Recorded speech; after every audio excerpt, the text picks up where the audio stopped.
Good evening. Well, early evening anyway. So I'm out in my Yerin research area.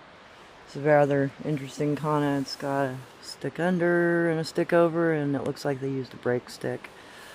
Interesting. So yeah, these guys are the ones that went into like high gear a couple of years ago when the fires were raging in southern Oregon. And they went in and started rescuing the young ones of other cryptids. This was their fire scar point where they departed from and came back to. This was the trail they carried their young survivors through.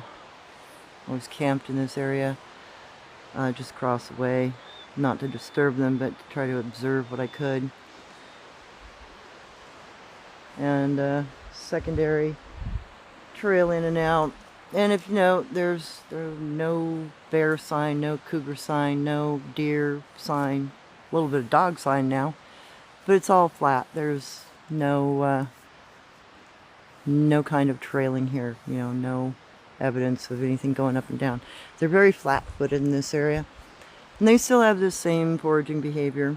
And there's a good example of it where they dig in underneath root systems.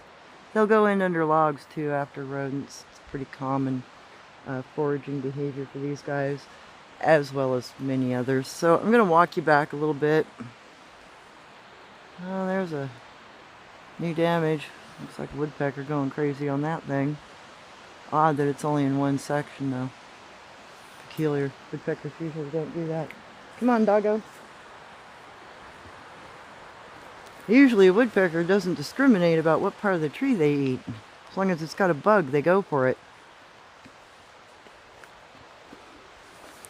Hey, look at that. Oh wow, it looks like it's being chopped on or cut on.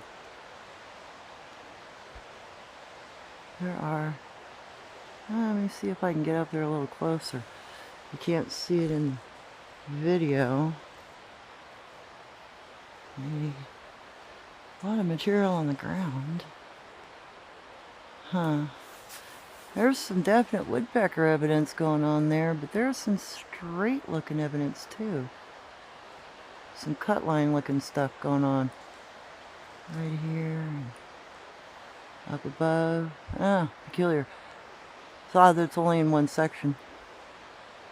It's about 7 feet off the ground up to about 15 feet, it looks like. Woodpeckers usually don't do that. They'll go after the whole tree. Odd. I have to watch that one. Hey, doggo. Yeah, there she goes again. Don't beg!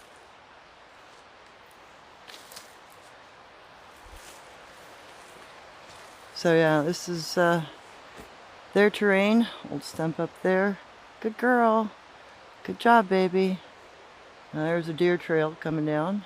That's that right next to the log there.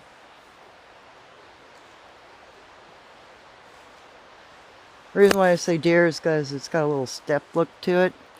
When that occurs, there's an old sit spot. And yeah, this is an area where you can come in and harvest wood, so people come in and cut. It's not uncommon to see that. It's a national forest area.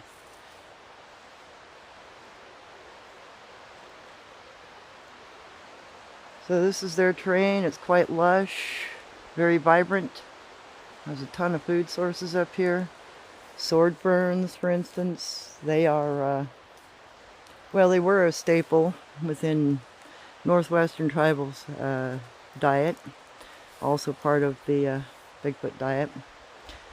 And you can either eat the fiddles off of them, or you can roast the bulbs. You also have a little shamrock here. This is an edible. It's a hydrating plant.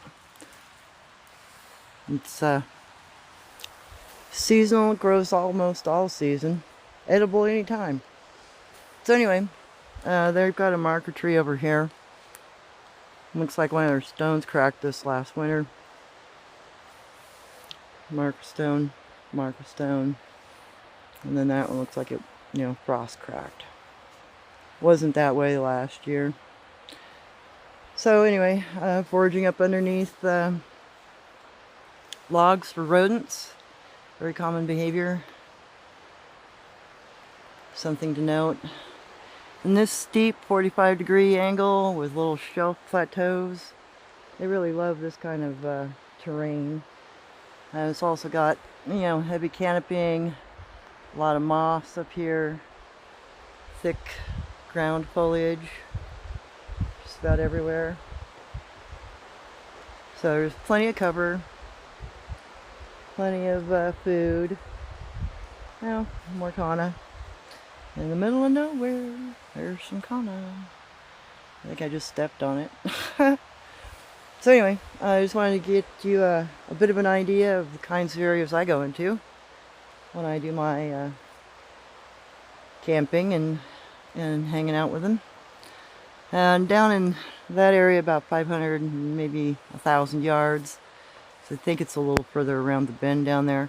It's a location where I can hear the young ones playing. I've never been able to catch them during the day, but I have been able to track them as they leave the stream, because they leave, wet trail marks across stones down there. So if I can get some of that evidence this summer, I'll show you that at least. And according to my mother, because this is one of the locations she brought me, according to my mother, the group of Yerin in this location have been here since Mount Mazama, Crater Lake, blew up. There's even a piece of petrified burnt wood in mud flow. It was said to be from a local volcano that burned their forest that they lived through around the same time that Mount Mazama went up about 10,000 years ago. So these people are very familiar with where they live. Keep that sort of thing in mind. Have a great evening.